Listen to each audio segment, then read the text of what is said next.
Machado de Assis, ele é mais conhecido como romancista, mas ele escreveu também um pouco de tudo, principalmente contos e crônicas, né? Aliás, como eu defendo no meu mestrado, né, como eu defendo sempre que eu falo de Machado de Assis, se fosse para definir o escritor pelo gênero da sua maior produção, Machado seria definido como cronista muito mais do que um romancista. É enorme a quantidade de crônicas que Machado deixou, mas também é enorme a quantidade de contos de sua autoria.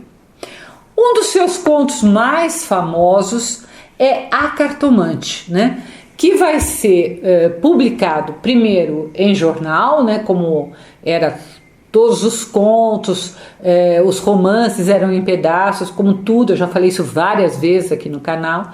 E depois ele juntou esse conto com outros contos e vai dar um volume chamado Várias Histórias, de 1896, né? Eu tenho uma coleção completa, né? E na introdução, né, desse livro, desse volume, Várias Histórias, o Machado diz que ele escreve tantos contos porque essa é uma maneira de passar o tempo. Claro que não é isso. Machado pode até querer passar o tempo, mas ele tinha sempre muita coisa que ele queria dizer, né? Quem conhece e estuda Machado sabe disso. A Cartomante, ela foi baseada em uma cartomante real, que aparece ali numa crônica de Machado de Assis, bem antes do conto, e era uma coisa que alvoroçou muito ali o Rio de Janeiro. Então, vai ser um conto curto, ambientado no Rio de Janeiro, e eu vou resumir esse conto e analisar para você. Não dá nem para fazer uma resenha, tem que ser um resumo, porque realmente ele é bem curtinho. Ele trata-se da história de dois amantes, a Rita e o Camilo. O problema é que a Rita era uma mulher casada. E casada com quem? Com o Vilela, que era amigo de infância do Camilo, né? Tá ali feita a bagunça. A história começa com o Camilo, ele rindo da Rita, quando ela lhe conta que ela na véspera tinha ido ler a sorte com uma cartomante italiana para saber se o amante gostava mesmo dela. O Camilo dá risada, ele não acredita nisso, né? Mas até que ele se sente envaidecido. O narrador, em terceira pessoa, dizia que a Rita era uma dama formosa e tonta. E aqui já entra uma característica machadiana, né? Que ele não se importa de chamar os seus personagens de tontos, né? Ele faz isso com bastante frequência. Nas crônicas, que foi meu objeto de estudo do mestrado, né? Ele chama até os leitores de tontos, de obtusos e assim por diante. Ele briga com os leitores nas crônicas. Bom, os três amigos ali, então, eles eram muito íntimos e acabou, né? A convivência vai ficando ali muito próxima. Acabou por resultar, então, no romance da Rita e do Camilo, sem que o Vilela desconfiasse de nada. Um dia, o Camilo recebeu uma carta anônima e nessa carta anônima ele era chamado de imoral, de pérfido e ainda dizia que o seu caso amoroso era sabido por todos. Claro que assim que recebe a carta, o Camilo para de frequentar a casa do Vilela, que imediatamente percebeu e questionou o Camilo por que ele estava ali deixando de frequentar. E o Camilo inventou então que ele estava com uma paixão frívola por uma outra moça e por isso mesmo estava sem tempo. Claro que nós não sabemos se isso é um fato importante, mas parece que sim, né? Porque ele muda de comportamento e o Vilela pode perceber. Ele recebe então o Camilo mais 2 cartas anônimas, né? E a Rita conta para o amante que o Vilela está cada vez mais sombrio, falando pouco, como que desconfiada.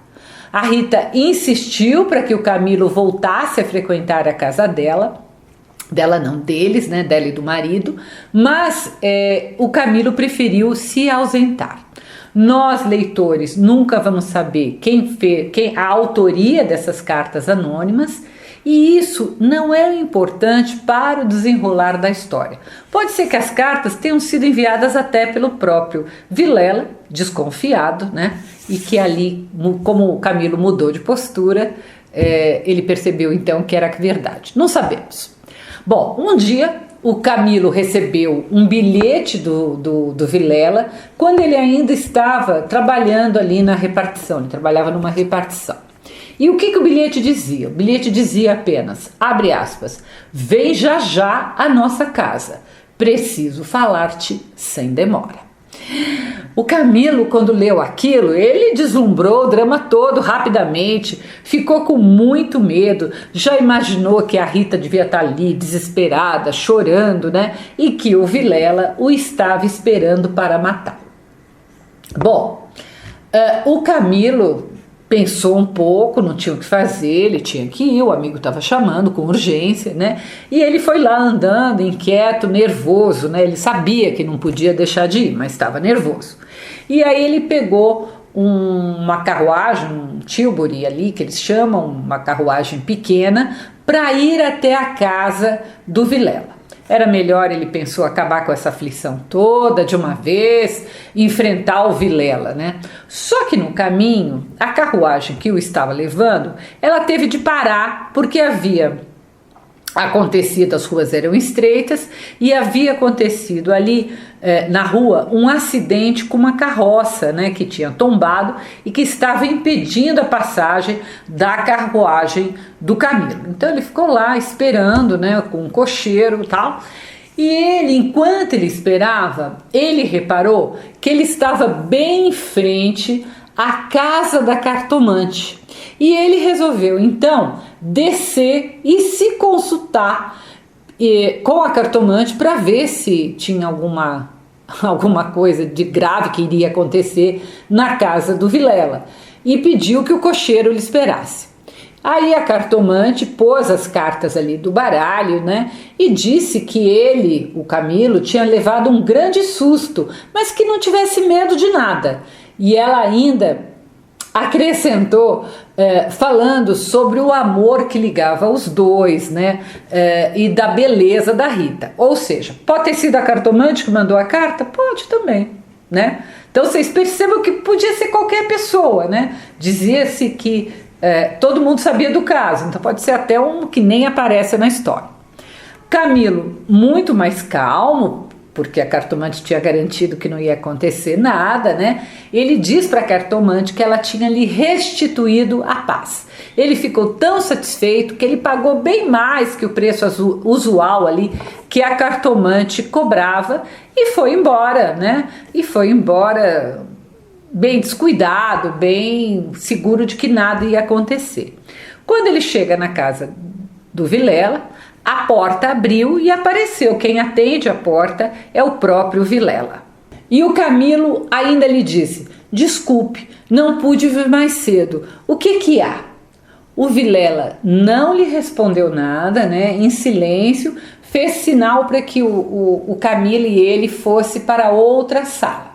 Entrando nessa outra sala, o Camilo não pôde sufocar um grito de terror ao ver sobre o canapé, né, sobre aquelas poltronas grandes ali da época, a Rita estendida, morta e ensanguentada.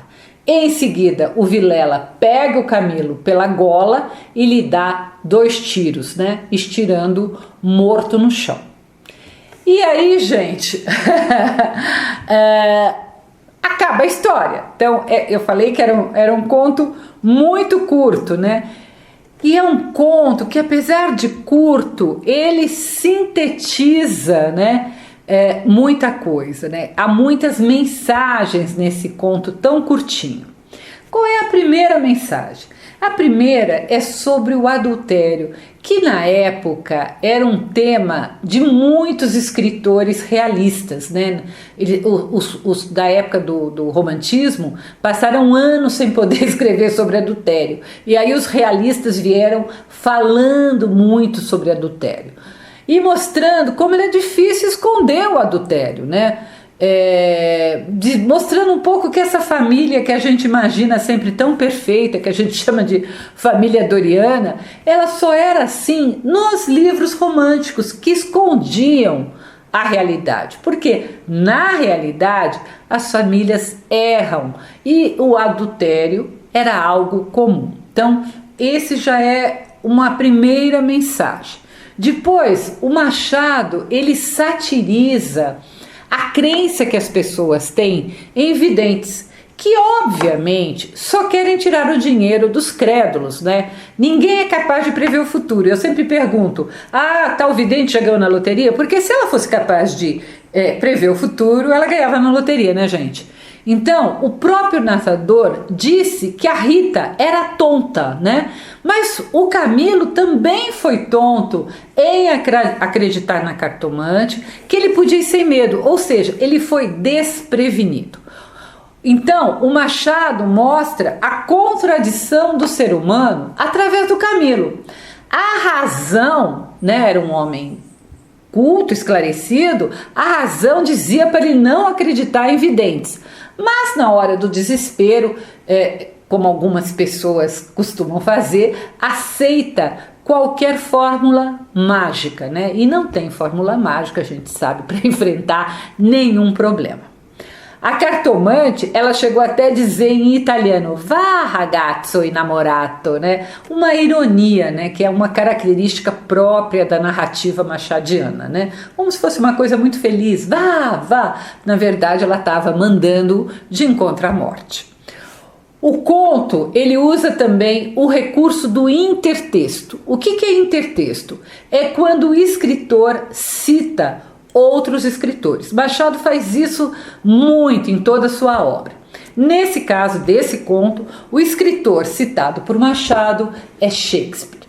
Principalmente ali ele cita a peça Hamlet, quando o Hamlet diz que há mais coisas entre o céu e a terra do que sonha nossa vã filosofia. É justamente isso que pensa Rita ao consultar a vidente. Então ela vai lá porque ela acha que tem mistérios, né, que não se explicam, né, como o caso de alguém ser capaz de ver o futuro. E é também dessa fala de Hamlet empregada com Camilo, porque ele se lembra dessa frase para resolver falar ali com a cartomante, né, de novo crendo em algo que a razão mandava não crer. Nesse conto, mais uma vez, então, é Machado tentando mostrar e entender o ser humano, as suas ações, as reações e contradições que vai fazendo através da vida, trazendo como, né, uma tragédia familiar provocada por uma paixão impensada, ao lado de algo tão enraizado, principalmente na cultura brasileira, que é essa crença em videntes, né? A gente crê em vidente, em búzio, em carta, em tanta coisa que a gente sabe, e a razão sabe, que não tem a menor lógica. É muito fácil de ler, muito curtinho, e você lê com prazer. Redescubra os contos de Machado de Assis, né? São muito fáceis de ler. Se você quiser conhecer minhas crônicas, eu publico todas as terças-feiras no meu site www.miriambevilacqua.com.br e nós vamos continuar trazendo outros contos de Machado de Assis. Até o próximo post.